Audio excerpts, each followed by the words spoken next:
Right. So what I have here is a very interesting item, which I can say it's a little macabre to say the least. Um, this is let me pull it out. It's kind of dusty because it has been hidden under um, something. It's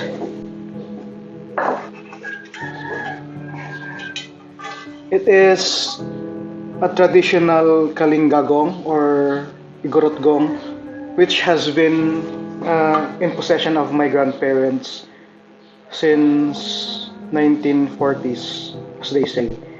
Um, this is a normal gong, to be honest, but um, the handle is very, very, I can say, weird.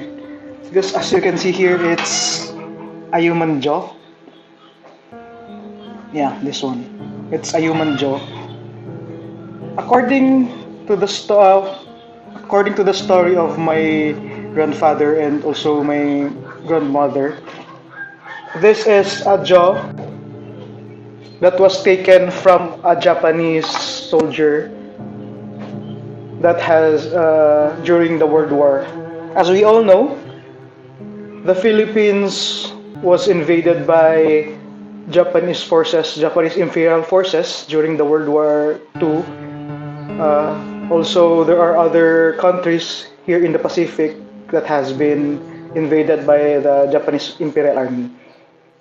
And one of them is the Philippines. The Japanese invasion of the Philippines was conducted on schedule. The first landing was made on December 8th. And during the 2 weeks following, beachheads were successfully secured at 6 points in the archipelago. The Nipponese assault troops had been well prepared for this kind of campaign. On Luzon, the principal island, the strategy called for the forces which had landed at several points to drive toward Manila and seize that objective.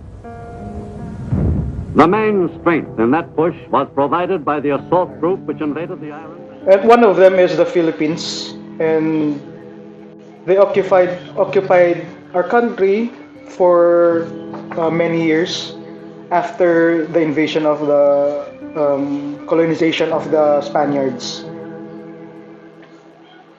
During the latter part of the invasion, there are groups or squads of Japanese Imperial soldiers that went into hiding, or I should say, they retreated towards the Cordilleran regions.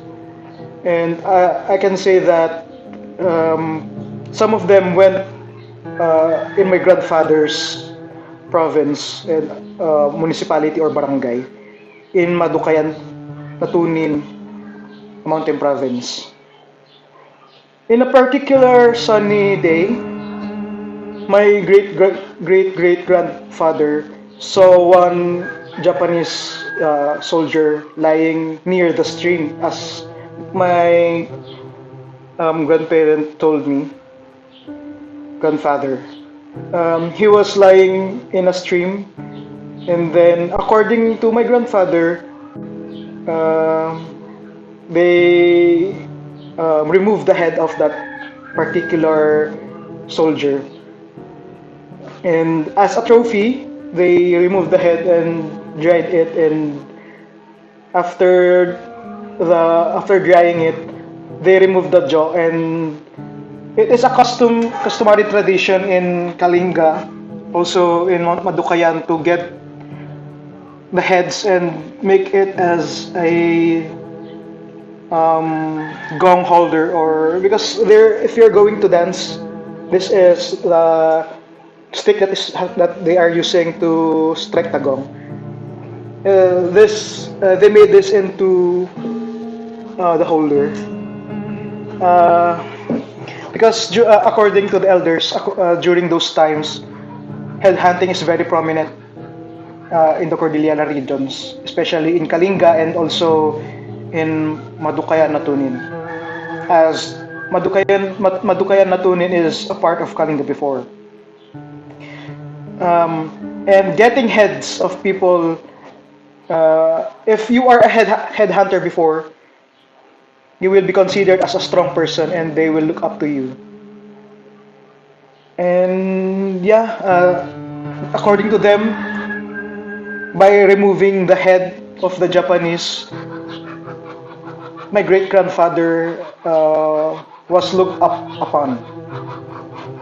I don't know if those were the true accounts, but this is a very macabre uh, memoir of what our forefathers have fought.